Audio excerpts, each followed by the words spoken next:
Hey guys, what's up? Once again, you all are most welcome on my channel that is Success Path. I'm your special educator and trainer, Mrs. Kiran Ganotra. In the today's session, I'm dealing most expected questions in the upcoming BSc second year final exams. So, let us proceed towards the today's class. Our first question is 8 coins are tossed simultaneously. Find the probability of most and least probable macrostate. इस question में हमें ये given है कि 8 coins को हमने एक साथ साइमल्टेनियसली टॉस किया। अब आपको ये कैलकुलेट करना है कि उसकी मैक्सिमम प्रोबेबिलिटी आने की क्या पोजीशन है और मिनिमम प्रोबेबिलिटी क्या होगी। इसके लिए क्या है, सबसे पहले नंबर ऑफ पार्टिकल्स हमें यहाँ पे कितने गिवन है, वो 8 है। Number of particles means number of coins, वो हमें यहाँ पर 8 गिवन है। अब देखो क्या है, अगर इन n इज इक्वल टू 8 में से आपके पास जो हेड है वो r टाइम्स आए और जो टेल्स है वो s टाइम आए, तो आपके पास प्रोबेबिलिटी होती है जिसको हम PRS से डिफाइन करते हैं। This is equal to n factorial upon r factorial into s factorial into 1/2 raise to power n। Definitely यहाँ पर जो s होंगे वो n माइनस r के इक्वल होंगे। अब सबसे पहले हमें ये फाइंड आउट करना है कि मैक्सिमम प्रोबेबिलिटी आने के लिए क्या आंसर होगा, that means in case of a most probable combination. तो ये बात ध्यान रखना, जब ये प्रोबेबिलिटी मैक्सिमम तब होगी जब हमारे पास जो r है वो n/2 होंगे। इसका मतलब यहाँ पर क्योंकि n आपके पास 8 है तो r की वैल्यू क्या हो जाएगी, 8/2, दैट मीन्स 4। अब इस वैल्यू को हम ऊपर वाली इक्वेशन में पुट कर रहे हैं। ऊपर वाली इक्वेशन में लेकिन हमें s भी चाहिए। s हमारे पास एक्चुअल में क्या चल रहे हैं, वो n माइनस r चल रही हैं, that means n minus n/2, that means वो n/2 हो जाएंगे। मीन्स मैक्सिमम प्रोबेबिलिटी कैलकुलेट करते टाइम हमारे पास r भी n/2 होता है और जो s होता है वो भी n/2 होता है।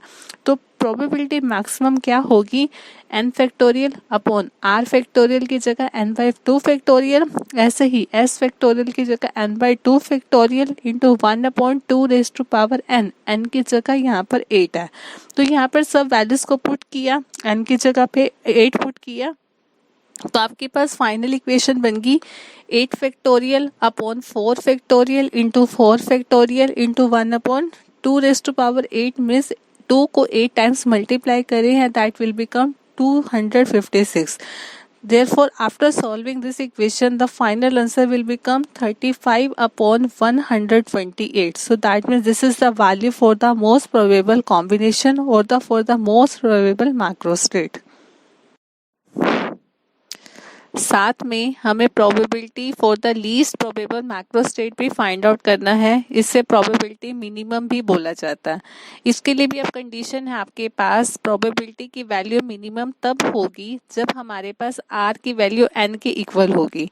तो इसका मतलब जो हमारे पास इक्वेशन चल रही थी PRS के लिए, वो इक्वेशन बन जाएगी n फैक्टोरियल अपॉन r की जगह n factorial into s factorial, s factorial की जगह n minus r, n minus n, that's why it will become 0 factorial into 1/2 raise to power n।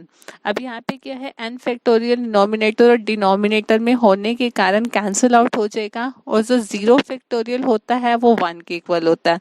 तो आपके पास सिर्फ 1/2 रेज टू पावर n बचेगा। n की वैल्यू यहाँ पर 8 है, तो 1/2 raise to power 8 is equal to 1/256. So this will be the final answer.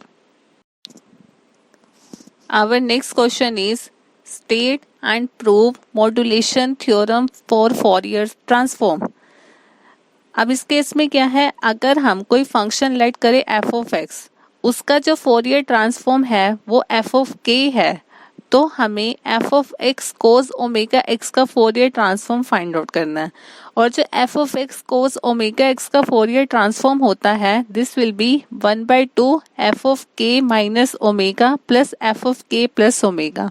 अब हमें इस चीज़ को फाइंड आउट करना है कि f of x cos omega x के लिए फोरियर ट्रांसफॉर्म की वैल्यू ये बनेगी।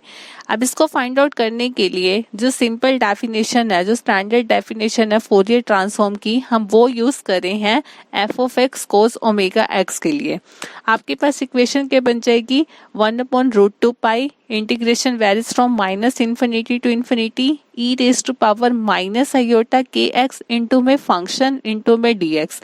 अब जो फंक्शन है वो हमारे पास चल रहा है F of X cos omega x. अब इसको जब हम सॉल्व करेंगे तो नेक्स्ट इक्वेशन में हमारे पास जो कोस ओमेगा एक्स है उसकी वैल्यू को हम ओपन कर रहे हैं। आप लोगों ने मैथ्स में जैसे पढ़ा होगा cos theta can be written as E raise to power iota theta plus E raise to power minus iota theta divided by 2। तो हम यहाँ पर इस वैल्यू को पुट कर रहे हैं। पुट करने के बाद हमारे पास इक्वेशन बन जाएगी 1/√2 pi integration varies from minus infinity to infinity E raise to power minus iota के x into f of x into में e raise to power iota omega x plus E raise to power minus iota omega x divided by 2 into में D x. अब next equation में हम इन दोनों को separate कर रहे हैं तो हमारे पास जो नेक्स्ट इक्वेशन बनेगी दिस विल बी 1/2√पाई integration minus infinity to infinity E raise to power minus iota के x into e raise to power iota omega x f of x d x. यहाँ पर जो अपॉन में 2 था उसको हमने इंटीग्रेशन से बाहर ले लिया और जो फर्स्ट वाली टर्म है उसमें e raise to power iota omega x है वो इस फंक्शन के साथ यहाँ पे अटैच हो गया। प्लस में जो सेकेंड टर्म बनेगी this will be 1/2√2 pi integration minus infinity to infinity E raise to power minus iota के x into e raise to power minus iota omega x f of x d x. आपके पास ये equation बन जाएगी। अब हम यहाँ पे क्या है जो फर्स्ट टर्म में ई की पावर है क्योंकि बेस सेम तो पावर को हम ऐड कर सकते हैं तो आपके पास इक्वेशन बन जाएगी 1/2√2 pi minus infinity to infinity E raise to power minus iota k minus omega x into f of x d x. जैसे हमने फर्स्ट टर्म में बेस सेम पावर ऐड वाला लॉजिक अप्लाई किया है सिमिलरली सेकेंड टर्म में भी हमने same logic apply किया है। यहाँ पे ई की दोनों पावर नेगेटिव है तो अंदर जो होगा वो प्लस का साइन आ जाएगा। अब हम इसको स्टैंडर्ड इक्वेशन के साथ अगर कंपेयर करें तो 1/2 इसको तो पहले हमने सेपरेट कर लिया। आपके पास 1/√2 pi minus infinity to infinity E raise to power minus iota के एक्स जब होता है तो वो function F of K equal होता है पर यहाँ पे के माइनस ओमेगा है तभी ये फंक्शन एफ ऑफ के माइनस ओमेगा के इक्वल होगा। प्लस में सेकेंड टर्म में भी एक तो 2 एक्स्ट्रा है तभी हमने 1/2 को अलग से लिख दिया और बाकी जो पूरा फंक्शन है उसमें e raise to power minus iota k plus omega क्योंकि के प्लस ओमेगा है तो ये किसके इक्वल होगा ये फंक्शन के प्लस ओमेगा के इक्वल होगा। तो दोनों में से हमने 1/2 कॉमन ले लिया। आपके पास वैल्यू एफ ऑफ के minus omega plus F of के प्लस ओमेगा हो जाएगी और ये वही चीज आ चुकी है जो हमें प्रूव करनी थी। Our next question is give thermodynamic and statistical definition of entropy। Entropy की आपको डेफिनेशन थर्मोडायनेमिक में और आपको एंट्रोपी की डेफिनेशन स्टैटिस्टिकल टर्म में एक्सप्लेन करनी है। देखो थर्मोडायनेमिक्स का मतलब क्या है। थर्म मीन्स हीट मीन्स अगर हम एंट्रोपी की डेफिनेशन को हीट की फॉर्म में डिफाइन करते हैं तो वो थर्मोडायनेमिक का पार्ट होता है और स्टैटिस्टिकल का मतलब प्रोबेबिलिटी मीन्स अगर हम प्रोबेबिलिटी की टर्म में एंट्रोपी की डेफिनेशन को डिफाइन करते हैं तो वो स्टैटिस्टिकल हो जाता है। तो यहाँ पे क्या थर्मोडायनेमिक डेफिनेशन ऑफ एंट्रोपी में क्या होगा ds is equal to dq/t। यहाँ पर जो s होता है वो एंट्रोपी को डिफाइन करता है और स्टैटिस्टिकल टर्म में s is equal to k log w। यहाँ पे जो w होता है वो थर्मोडायनेमिकल प्रोबेबिलिटी होता है। So these are the equation in terms of their corresponding terms. Let us move towards the last question. A crown glass convex lens has a radii of curvature 0.1 meter and 0.2 meter. If mu b is equal to 1.523 and mu r is equal to 1.513, then find the chromatic aberration। अब इस question में क्या given है हमें एक convex lens given है। हर एक जो कन्वेक्स लेंस होता है वो दो सरफेस का कॉम्बिनेशन होता है। दो सरफेस के कॉम्बिनेशन होने के कारण वहां पर हमें दो रेडियई ऑफ कर्वेचर गिवन होती हैं। जो फर्स्ट होती है उसको हम r1 से डिफाइन करते हैं और जो सेकंड होती है उसको r2 से डिफाइन करते हैं। तो यहाँ पे जो r1 है वो 0.1 मीटर गिवन है दैट मीन्स वो 10 सेंटीमीटर गिवन है और जो r2 R2 है वो 0.2 मीटर है, दैट मीन्स -20 सेंटीमीटर है। अब देखो जो R2 वाली टर्म है उसके साथ नेगेटिव साइन क्यों लगा। अगर हम फर्स्ट सरफेस की बात करें तो उसके लिए जो लाइट वेरी करती है वो हमेशा लेफ्ट टू राइट करती है। जब लाइट लेफ्ट टू राइट जाती है तब हमेशा हम पॉजिटिव साइन लेके चलते हैं, लेकिन जो सेकेंड सरफेस है उसके कोरिस्पॉन्डिंग जो लाइट वेरी करेगी वो राइट टू लेफ्ट करेगी, और राइट टू लेफ्ट में हमेशा साइन की पोजीशन चेंज हो जाती है, तभी हम यहाँ पर नेगेटिव साइन यूज कर रहे हैं। इसके अलावा हमें यहाँ पर दो रिफ्रैक्टिव इंडेक्स गिवन है, एक mu B that means refractive index for the blue light and mu R that means refractive index for the red light. तो म्यू बी की वैल्यू 1.523 गिवन है और म्यू आर की वैल्यू 1.513 गिवन है। हमें chromatic एब्रिएशन को फाइंड आउट करना है।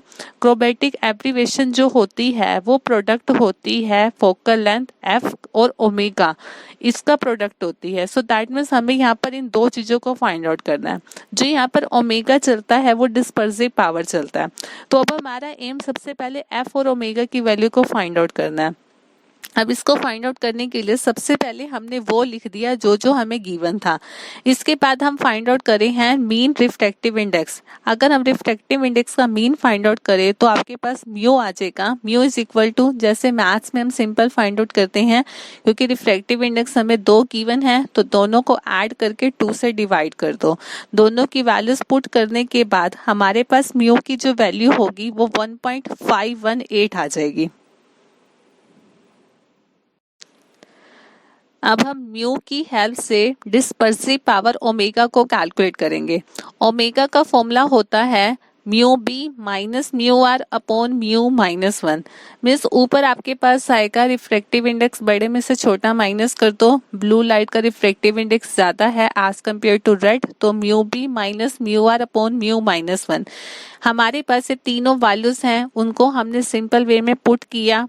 पुट करने के बाद हमारे पास ओमेगा के लिए आंसर आ गया 0.0193। तो डिस्पर्सिव पावर मीन्स ओमेगा हमारे पास कैलकुलेट हो चुकी है। अब हम अपना क्वेश्चन को सॉल्व करते हैं फोकल लेंथ को कैलकुलेट करने के लिए। इसके लिए हमने लेंस मेकर फॉर्मूले का यूज किया, that is 1/f is equal to mu -1 1/r1 -1/r2। Mu की वैल्यू हमारे पास 1.518 आई थी, वो पुट कर दी, -1 इंटू 1/r1। r1 की वैल्यू आपके पास 0.1 मीटर है, माइनस r2 की वैल्यू -0.2 मीटर है, तो हमने वो पुट कर दिया। यहाँ पे मीटर के टर्म ले लेंगे तो फोकल लेंथ की यूनिट मीटर इनवर्स बन जाएगी 1/f के लिए। अब यहाँ पर क्या है, अगर आप मीटर को सेंटीमीटर में कन्वर्ट करते हैं तो आपके पास जो इनटू में अंदर 0.1 चल रहा था उसकी जगह हम 10 पुट कर देंगे, और जो 0.2 चल रहा है उसकी जगह हम 20 पुट कर देंगे। तो इससे हमारे पास 1/f की जो यूनिट होगी वो सेंटीमीटर इनवर्स की टर्म में कन्वर्ट हो जाएगी।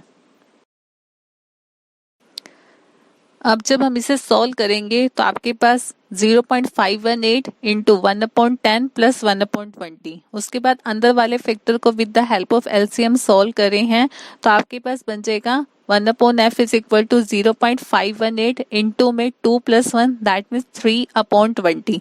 तो ये वाली जो वैल्यू आई है ये 1/f के लिए आई है। अगर हमें f कैलकुलेट करना हो तो इसका हम रेसिप्रोकल ले लेंगे। 0.518 will become 1/0.518 and 3/20 will become 20/3। इसको सॉल्व करके 0.1287 सेंटीमीटर बन जाएगा। तो हमारे पास जो फोकल लेंथ है उसके लिए भी आंसर कैलकुलेट हो चुका है। अब हमें क्रोमेटिक एब्रिएशन को कैलकुलेट करना है। This is simple define as the product of dispersive power into में focal length that means omega f. तो सिंपल वैल्यूज को पुट किया, आपके पास 0.001248 सेंटीमीटर आंसर आ गया। This is the final answer. This is all about our today's lecture. I hope you get all the question. But still, if you have any doubt, then you are most welcome regarding the same. Kindly like, share and subscribe more and more to get the useful video at a faster rate. Till then, take care of yourself and your near and dear. Thank you.